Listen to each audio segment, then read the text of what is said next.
Bien, tout d'abord, mille excuses, parce que je crois que la clim est tombée en panne, mais pourtant il fait pas très très chaud aussi. Bon. Vous me direz quand je peux commencer ou... D'accord.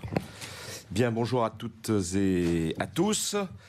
Donc nous voilà réunis pour, je pense, la 7e fois, si j'ai bien compté, depuis le début de saison. Et donc nous vous confirmons l'arrivée de Cheikh, puis c'est comme ça qu'il faut l'appeler. Voilà, merci. Donc Cheikh, Papé Cheikh Diop, mais c'est Cheikh dorénavant, et c'est le nom qu'il y aura sur son maillot. Donc Cheikh arrive à Lyon pour un contrat de 5 ans. Bon, vous le connaissez puisque la presse en a parlé un petit peu précédemment. Donc il arrive du Celta Vigo. C'est un garçon qui est jeune et plein d'ambition puisqu'il a 20 ans. Il est champion d'Europe des U19 avec son équipe d'Espagne, puisqu'il est espagnol, bien que d'origine sénégalaise. Voilà. Mais donc il est tout à fait espagnol et il parle très bien français, ce qui est aussi voilà, un point tout à fait positif. L'année dernière, il a joué 18 matchs avec 22 matchs avec le Celta Vigo. Alors je sais plus si c'est l'année dernière ou si parce qu'il a commencé en fait à 18 ans à jouer en Liga. Et donc le contrat de 5 ans est matérialisé par un transfert qui est important, même si on voit que la jeunesse n'a plus de prix en France. Donc c'est un transfert de 10 millions plus 4 millions d'incentive et un intéressement de 15% sur la plus-value. Voilà, donc on va faire comme traditionnellement un petit tour d'horizon en demandant d'une part à Bruno et puis à Florian. Alors je ne sais pas si on démarre par Florian cette fois-ci et puis après Bruno. Pourquoi et comment il a connu Cheikh au cours des dernières années. Voilà. Alors je ne sais pas quel micro marche, c'est pas grave. Je suis là. Donc c'est un joueur que j'ai exactement suivi lors du championnat d'Europe U19 en Grèce il y a 2 ans déjà, avec l'équipe d'Espagne effectivement. J'avais également vu Lucas Touzard qui nous a rejoint justement après ce championnat d'Europe, et c'est vrai que j'ai continué à le suivre avec son équipe du Celta. Joueur qui est capable de jouer un peu toutes les positions au milieu, qui a une grosse activité, qui a le profil du joueur capable de mettre du lien et du lien entre les lignes. Donc voilà, c'est un peu pour ça qu'on l'a pris aujourd'hui. Voilà, donc Bruno, donc c'était ta demande et ton souhait. Donc oui, on avait déjà évoqué l'arrivée d'un milieu de terrain supplémentaire depuis quelques temps. Flo avait vu jouer Cheikh déjà à plusieurs reprises. C'est un jeune joueur qui a été identifié par d'autres grands clubs européens. Et c'est important de savoir qu'il a fait le choix de venir chez nous, parce qu'il avait une autre proposition d'un club très prestigieux, d'un club anglais très prestigieux. Et c'est important pour nous de savoir que de jeunes joueurs font le choix de venir chez nous.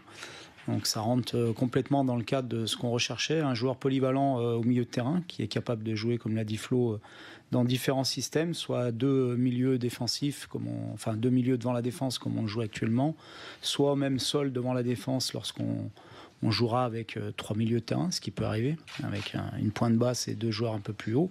Ça peut arriver dans la saison.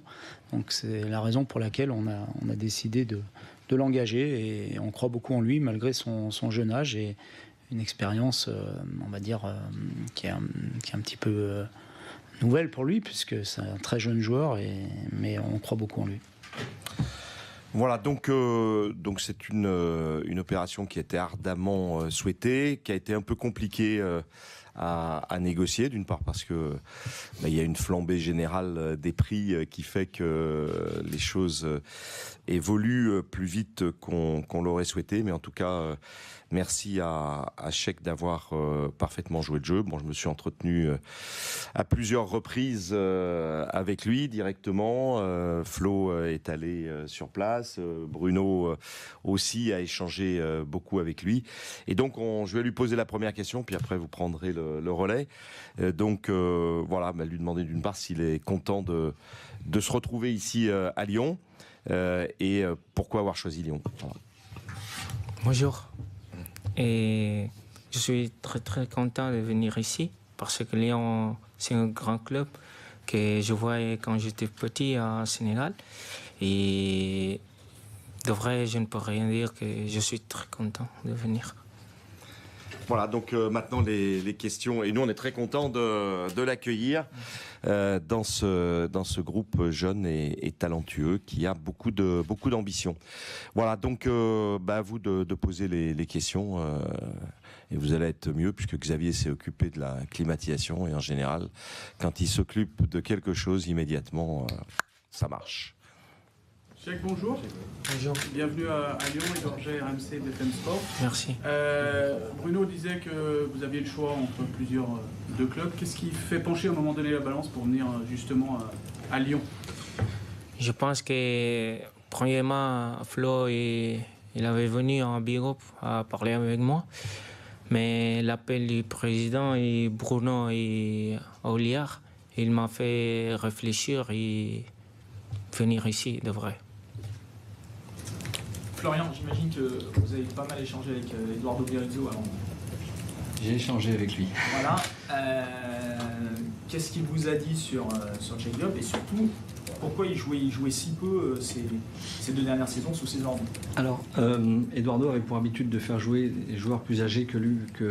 On peut dire qu'il faisait pas forcément vraiment confiance aux plus jeunes dans son groupe. Il avait décidé de mettre des joueurs un peu plus âgés.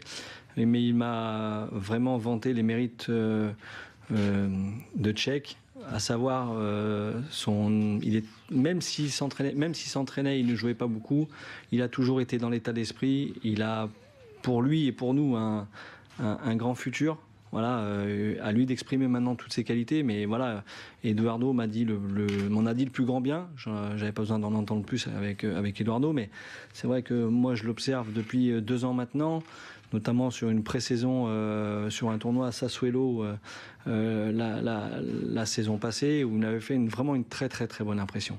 Voilà, malheureusement derrière, il n'a pas pu enchaîner forcément tous les matchs avec le Celta, mais voilà, j'ai eu de très bons échos de la part de mon ancien compatriote et entraîneur aujourd'hui du FC Séville.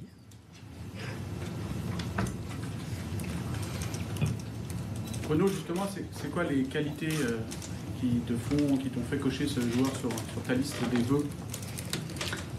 Tout d'abord, des qualités techniques, de jeu sous pression, faculté de ressortir les ballons sous pression, une faculté à la fois de casser des lignes, soit par la passe, soit par des dribbles, ce qui est, je pense, très intéressant, surtout dans le système dans lequel on joue. Mais c'est aussi un joueur qui est capable, par son intelligence et son placement, de récupérer des ballons dans les pieds de l'adversaire ou en coupant des lignes de passe. Donc voilà, c'est tout ça qui nous a convaincus. Et surtout, je pense que ce qui est important, c'est que Flo l'ait observé depuis plusieurs années, et de voir la régularité du joueur. C'est ça qui est très important pour nous, et rentre complètement aussi dans la stratégie du club de faire venir de jeunes joueurs qui ont un bel avenir, et à nous de continuer à le faire progresser et à développer tout son potentiel. Sur le premier, Bruno, il vient pour jouer à côté de Lucas et aussi éventuellement pour doubler le poste de Lucas. Il peut faire les deux, mais à côté de Lucas, il y a du monde au milieu de terrain, donc il y a plusieurs possibilités. Ça me laisse plusieurs possibilités, dont aussi une possibilité parfois de pouvoir jouer avec 3 milieux. On ne sait pas ce qui peut arriver, et ça me laisse une possibilité supplémentaire. Quels sont votre premier regard sur l'OL, entre ce que vous aviez connu avant, quand vous étiez au Sénégal petit, quand vous regardiez les matchs de l'OL, et maintenant? C'est quoi le regard que vous avez sur ce club? Et ça m'a impressionné quand je suis arrivé ici, qu'il y a des belles choses ici, il y a beaucoup de choses que je peux travailler pour grandir et faire grandir l'OL et aider à mon équipe, à mon club, à gagner beaucoup de choses. Président, justement, votre entraîneur disait juste avant qu'il y avait du monde au milieu de terrain. Aujourd'hui, qu'en est-il des prochains jours? Qu'est-ce qu'on peut attendre à ce niveau-là, au niveau du mercato, que ce soit dans le sens des départs ou des arrivées? On peut tout attendre avec le mercato qui est toujours sur les derniers jours un moment d'emballement. Bon, ceci étant, Cheikh est la 7e recrue, on va dire, de haut niveau, puisqu'il y a eu Fernando Marsal, Bertrand Traoré, Ferland Mendy, Kenny Tete, Mariano Diaz, Marcelo, et maintenant Papé Cheikh Diop. Donc voilà, bon, on a fait un mercato très tôt. Là, on s'est rendu compte qu'il y avait un certain nombre d'ajustements à faire et on vient de les procéder, mais ça fait bien 15 jours, peut-être même un peu plus, qu'on négocie vraiment ardemment avec le Celta Vigo et avec les représentants et conseillers de Cheikh. Donc voilà, donc on a fait pour l'essentiel ce qu'on avait à faire. Et on essaiera de se réunir cet après-midi pour savoir s'il y a encore d'autres choses à faire ou si voilà, mais pour le moment on est très satisfait de ce qui a été fait. On a réinvesti près de 70 millions d'euros entre les différents investissements directs, les coûts d'agents, les frais. Bon, c'est le premier montant en termes d'investissement que le club n'a jamais fait. Donc voilà, mais c'est aussi vrai qu'on avait cédé aussi beaucoup de joueurs, donc on avait des disponibilités et voilà, on est très content des 4 premiers matchs, même si moi personnellement je pense qu'on aurait pu, avec un peu de réussite et peut-être un peu plus de maîtrise, faire carton plein. Voilà, c'est bien d'avoir 8 points au bout de 4 matchs. L'objectif, c'est de faire 2 points par match sur toute la saison. Donc on est parfaitement en ligne avec cet objectif. Et quand je regarde sur les dernières saisons, j'ai l'impression que c'est le meilleur démarrage de ces 5 dernières saisons. Donc voilà, bon, et avec l'arrivée de Cheikh en plus, on va, j'en suis sûr, entamer une bonne saison. Voilà. Est-ce qu'on peut parler d'un principe d'un départ à une arrivée ou... Non, j'ai dit hier qu'on remplacerait s'il y avait des départs. Parce que voilà. Mais je pense que sur le plan de l'effectif, il faut attendre de savoir ce que feront les 2 ou 3 joueurs qui sont susceptibles éventuellement de nous quitter. Mais aujourd'hui, je pense qu'on est assez satisfait de ce qu'on a, même très satisfait. Et par contre, on ne s'interdit pas, s'il y a des réflexions cet après-midi au cours des réunions qu'on va avoir avec les gens qui participent à la politique sportive, d'être réactif d'ici le 30. Mais il reste très peu de temps. Et on sait que plus on fait des opérations le dernier jour ou l'avant-dernier jour, et plus elles sont difficiles et éventuellement aléatoires. Donc voilà, donc on est tranquille, on est bien, on est serein. Souhait que l'un des 3 milieux de terrain, parce qu'on parle beaucoup d'eux, vous quitte d'ici les 59 heures qui restent du mercato? Non, il n'y a pas de souhait particulier. Il y a simplement un équilibre à trouver que l'entraîneur discute avec les intéressés. Mais il n'y a pas de... On est souvent à Lyon très gentil et très conciliant avec les joueurs. Donc il n'y a pas de... Bon, voilà, on va en parler cet après-midi pour savoir s'il y a des dernières choses à faire, mais à l'instant T, voilà, on est plutôt à l'écoute du marché que volontariste, quoi. Un joueur du côté d'Amiens qui aimerait bien vous rejoindre, est-ce que c'est une piste qui peut être encore ouverte ou... Ah ben, j'aimerais bien aussi. Voilà, bon, maintenant, c'est vrai que bon, pour que des choses comme cela puissent se faire, ça voudrait dire qu'il faut retoucher le milieu de terrain, parce qu'il ne faut pas non plus empiler trop de joueurs. Mais donc voilà, pour le moment, on est content. Mais on peut aussi être content s'il y avait encore une dernière arrivée et un ou deux départs. Voilà. Et au cas par cas, pour chaque joueur, c'est quoi la feuille de route du staff ou du président par rapport à Jordan Ferry, par rapport à Clément Grenier, par rapport à Sergi Darder? Bah, on les voit régulièrement pour les écouter. Non, mais il n'y a pas de feuille de route. Bon, moi, j'ai vu très longuement Jordan Ferry en Chine, puisque j'avais accompagné l'équipe. Voilà. Après, il y a eu, puisque j'avais participé à la négociation et à la demande de Nantes, une offre qui était, me semble-t-il, intéressante pour Jordan.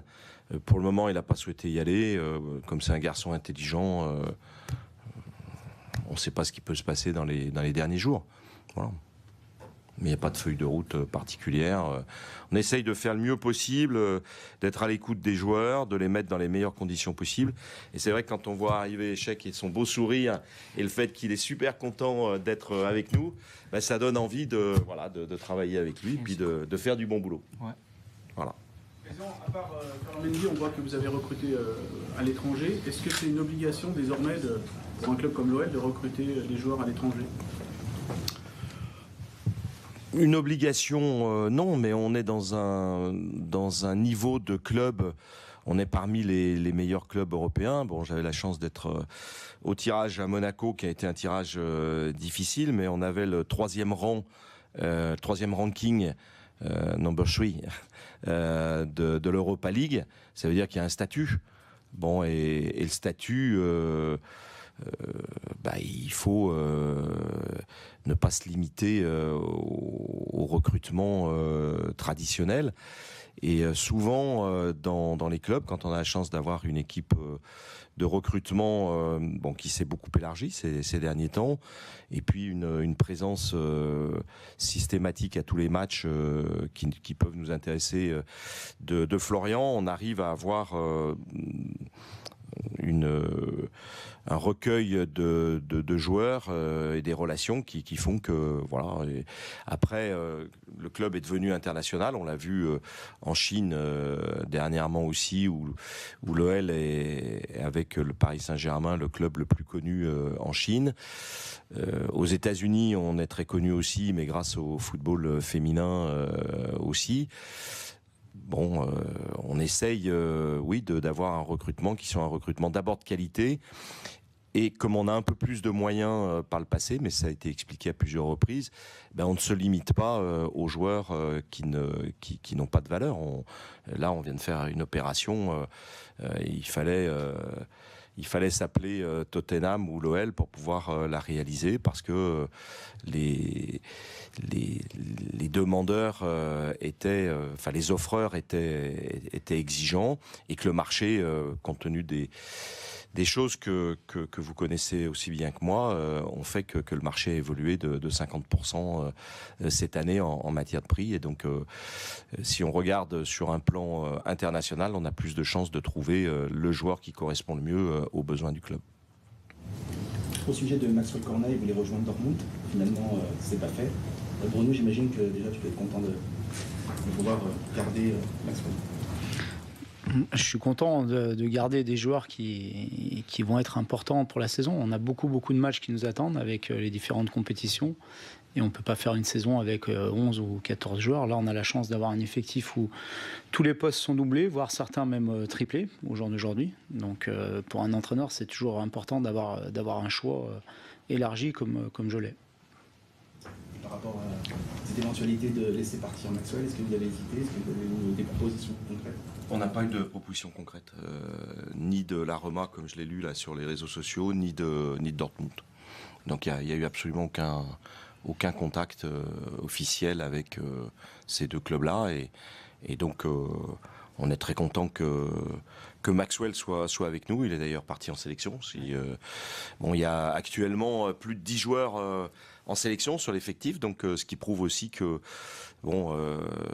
petit à petit le club remonte dans les niveaux de qualité de joueurs, puisque quand vous avez 10 joueurs qui partent en sélection, il y en a peut-être 3 qui vont jouer le prochain match France-Pays-Bas, qui est un match de haut niveau, puisqu'il peut y avoir deux Hollandais qui jouent à l'OL, et puis Nabil.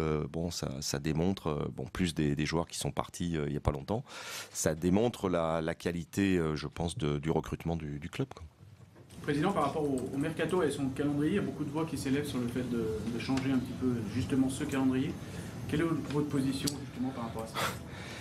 Bon, heureusement, les commentateurs sont pas toujours au courant de ce qui se passe, mais il y a 3 ans, j'ai proposé à la Ligue nationale de calquer. Je pense que RMC l'a redit à l'époque, donc il suffit de regarder. J'avais proposé de caler le recrutement sur les dates de fin de mercato, parce que c'est ingérable et c'est injuste. Mais il y a plein de choses injustes dans le football en ce moment. Et il y a même des choses qui doivent pas se faire, qui se font quand même. Et le mercato pendant les matchs de championnat, c'est effectivement. Alors heureusement, en Europe, malgré le Brexit, on écoute plus souvent les Anglais que les autres. Et comme les Anglais ont dit qu'ils allaient aligner sur la période de championnat, ça a beaucoup de chances de se faire. Mais en tout cas, c'est une anomalie depuis 3 ans qui est évoquée chaque année à la Ligue quand j'y étais, d'avoir un mercato qui perdure pendant le championnat, parce que les joueurs peuvent avoir la tête ailleurs. De la même manière que j'ai un petit une petite pensée pour Didier Deschamps, qui doit gérer un effectif en ce moment pour préparer un match crucial pour la qualification à la Coupe du Monde, avec un certain nombre de joueurs qui sont peut-être dans un club, peut-être dans un autre, peut-être qui vont changer pendant la préparation. Donc tout ça milite et pour les équipes nationales et pour le championnat vers une date de fin de mercato qui s'arrête quand s'ouvrent les grands championnats.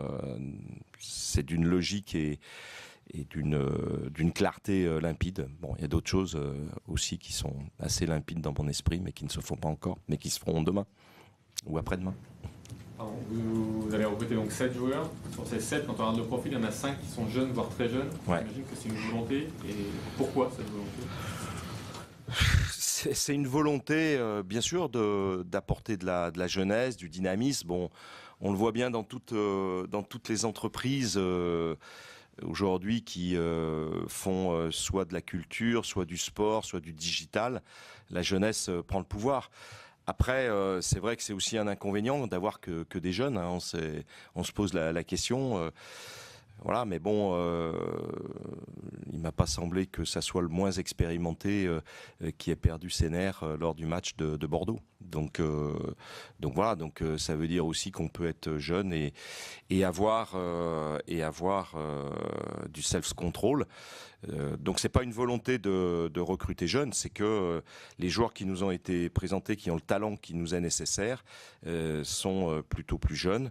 Et puis il y a l'insouciance aussi qui vient compenser le manque d'expérience. Quelquefois, faut pas trop se poser de questions pour jouer au foot et jouer au haut niveau. Voilà. Mais c'est vrai que c'est aussi une crainte de notre part. Bruno l'a fait remarquer, d'avoir un effectif qui est vraiment très très jeune cette année. Mais financièrement, ça peut aussi être... Est-ce qu'on pense déjà à une éventuelle plus-value, au fait que les joueurs peuvent briller ici Franchement, le problème de la plus-value est pas notre... le problème de la plus-value, il est plutôt dans le centre de formation. On investit beaucoup plus que tous les autres clubs et depuis beaucoup plus longtemps. Ce qui nous arrive en termes de cession de joueurs, avec des joueurs qui sortent du centre de formation, c'est pas par hasard. c'est parce qu'on a la meilleure politique de centre de formation de France et peut-être d'Europe. Et donc notre réflexion en termes de plus-value, elle est plutôt là, avec la possibilité de faire briller. Parce qu'il faut savoir que quand on vend un joueur très cher, c'est surtout le joueur qui, quand Alexandre ou Corentin réussissent à aller dans 2 des plus grands clubs d'Europe, c'est bien sûr pour l'OL une embellie formidable sur le plan économique, mais c'est aussi pour eux une formidable occasion de montrer qu'ils ont été bien formés et puis de donner la chance à tous les jeunes joueurs qui sortent de milieux difficiles et d'avoir une opportunité de réussir. Et quand on passe par le centre de formation de Lyon, on a beaucoup plus de chances de réussir dans le milieu du football professionnel que si on est dans tous les autres clubs de France. Donc voilà, donc j'incite vraiment les jeunes joueurs de talent à venir à Lyon parce qu'ils vont réussir. Et c'est pas sur la partie trading qu'on imagine faire nos plus-values futures. Par contre, c'est vrai qu'il y a plus de chances quand c'est un jeune joueur qui a du talent. Mais vous savez, on a accepté dans les négociations très très difficiles quelquefois des accords avec les clubs qui peuvent nous laisser perdre une partie de la plus-value, mais pour avoir la compétence de ces jeunes joueurs à court terme chez nous. Donc, il y a des choses injustes dans le foot tout à l'heure. Vous pointez de plus en plus de doigts le mercato du Paris Saint-Germain. Hier, vous avez partagé un tweet assez osé sur Nasser et le fair play financier. Depuis, vous l'avez effacé. Est-ce que vous regrettez cette maladresse? Et est-ce que, malgré tout, ça illustre tout l'agacement que votre aujourd'hui vis-à-vis de ce mercato parisien? Non, mais enfin, déjà, je voudrais dire que c'est pas uniquement le Paris Saint-Germain. Je l'ai expliqué sur une grande radio périphérique qui est pas la vôtre, mais qui hier soir, pour dire que ça n'était pas contre le Paris Saint-Germain. Quand le Paris Saint-Germain et Nasser fait venir Neymar de Barcelone en France, je suis très heureux et on en bénéficiera tous. Bon, simplement, il faut aussi se garder raison. Et quand on a un budget pour un club français qui va tangenter à plus de 800 millions d'euros et que la moyenne des clubs de L1 est de 65 millions, même en n'étant pas sur une radio périphérique, on peut trouver ça quelquefois un peu, on va dire, déstabilisant pour l'ensemble du système. Donc moi, mon propos, il n'est pas de pointer du doigt ce que fait le Paris Saint-Germain. Il est d'expliquer ce qui peut mettre en risque le football français dans les 4 ans. Et en général, par le passé, quand j'ai évoqué des risques à terme, malheureusement, je me suis pas trop trompé. Donc, ce que j'évoque là, par rapport au tweet que vous signalez, j'étais écroulé de rire. Donc voilà, donc j'ai simplement cliqué dessus et je me suis rendu compte que j'avais tweeté plutôt que de mettre j'aime ce tweet. Bon, mais c'est tout. Voilà. Bon, maintenant ceux qui comprennent pas l'humour de ce tweet, qui est quand même formidable parce que c'est vrai que c'est ce qui se passe dans la vraie vie. Bon, donc c'est tout. Voilà. Bon, alors si ça a choqué, je m'en excuse auprès des âmes qui sont pas choquées par les insultes que je reçois tout au long de la journée, mais qui sont choquées par quelque chose d'humoristique. Bon, moi je suis quelqu'un de tourné vers la jeunesse et quelqu'un qui trouve marrant un certain nombre de choses. Voilà, bon, non, je regrette pas. Je regrette d'avoir fait de la peine à des gens qui ne méritaient pas d'avoir de la peine, c'est tout. Donc voilà. Mais si vous êtes choqués, vous viendrez me voir après la conférence de presse. Je vous expliquerai pourquoi il faut pas l'être. Voilà. Par contre, sur le fond, c'est vrai que quand on fait une location avec une option d'achat de 180 millions. Bon, moi j'ai été élevé comme tout le monde dans un milieu assez rigoureux avec je m'interroge parce que je me dis mais pourquoi faire ce système-là? Et quand je me pose la question, je me dis que c'est probablement pour contourner un règlement. S'il y a des gens suffisamment stupides pour accepter que le règlement soit contourné, c'est vers les gens qui acceptent que le règlement soit contourné qu'il faut se tourner. Pas vers moi, ni vers Nasser. Nasser, je l'ai dit aussi et je le redis devant tout le monde, il a raison de faire ce qu'il fait, puisque tout le monde le laisse faire. Mais ceci étant, j'ai répondu aussi hier soir que je pensais que le Financial Fair Play interviendrait, lui, de manière ferme et définitive, peut-être a posteriori, mais le Financial Fair Play en Europe sera tout à fait respecté. Mais le règlement, c'est qu'on comptabilise à la fin du bilan, c'est-à-dire là, ce sera la première comptabilisation de ce qui a été fait dans ce courant-là, sera le 30 juin 2017. Bon, donc 18, pardon, 30 juin 2018, à la clôture des comptes 2018. Voilà. Vous avez dit à Nantes ne pas avoir rencontré beaucoup de courage sur ce sujet. Ça s'adresse à qui? Ça s'adresse à tous les gens qui gèrent les instances. J'en fais partie, donc moi je dis les choses. Ça s'adresse aux observateurs. Bon, mais j'ai vu qu'il y avait un très grand journal Libération là, qui avait écrit un très bon article ce matin parce qu'il pose vraiment des bonnes questions. Il y a eu un très bon article dans Le Monde il y a quelques jours qui avait eu l'outrecuidance de me poser la question. Et quant parce que ça s'est passé comme ça, et quant à Monaco, on me supplie de répondre à un certain nombre de questions. Et si je réponds pas, je passe pour... je réponds aux questions. Mais si c'est après pour tourner en dérision le Qatar ou la Chine, c'est pas très logique non plus. Donc c'est la raison pour laquelle j'avais décidé de pas répondre sur ce sujet-là. Et puis hier soir, je rentrais parce que je travaillais assez tard et j'ai écouté un certain nombre de stupidités. Donc j'y ai répondu en direct pour pas laisser penser qu'en plus j'avais pas la force ni l'intelligence de pouvoir dialoguer avec des gens qui se croient effectivement plus informés du football que je ne le suis, avec les 30 ans d'expérience que j'ai sur le terrain. Voilà. Bon, excuse-nous, Tchèque, c'était pas pour toi. C'est pas grave. C'était pas grave, mais tu verras qu'en France, on parle de football aussi et du terrain. Sur Jumbo, où est-ce que ça en est concrètement? Est-ce qu'on sera dans les prochains jours amené à venir vous revoir ici? J'espère de tout cœur. Je ne sais pas quand est-ce qu'il reviendra, mais il reviendra. Voilà. Bon, maintenant, on a réglé un à un les sujets qui l'intéressaient. Bon, de toute façon. Il va falloir qu'il passe par un certain nombre de formations, un certain nombre de relations, et ça se fait, je dirais, de la manière du monde, de la manière la plus transparente possible. Et donc voilà. Mais il n'a pas dit oui, mais il n'a pas dit non. Voilà. Est-ce qu'il faut attendre le mois d'octobre qu'il repasse par la case Nyon pour finaliser son diplôme? Pour moi, le diplôme, qui est un diplôme de manager, n'est pas en cause. Mais il viendra en Europe, pas très loin d'ici. Pourquoi pas? Ok. On va faire les photos. Les caméras en premier. D'accord.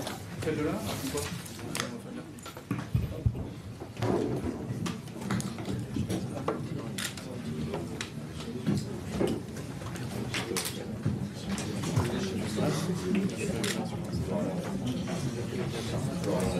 Pierrot. Tu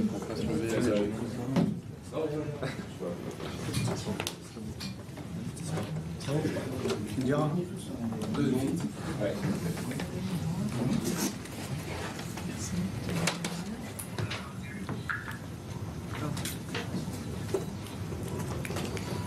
C'est ok pour vous?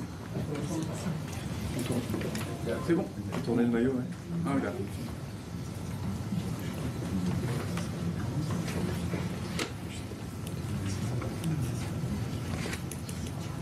Passe aux photos. C'est bon pour vous.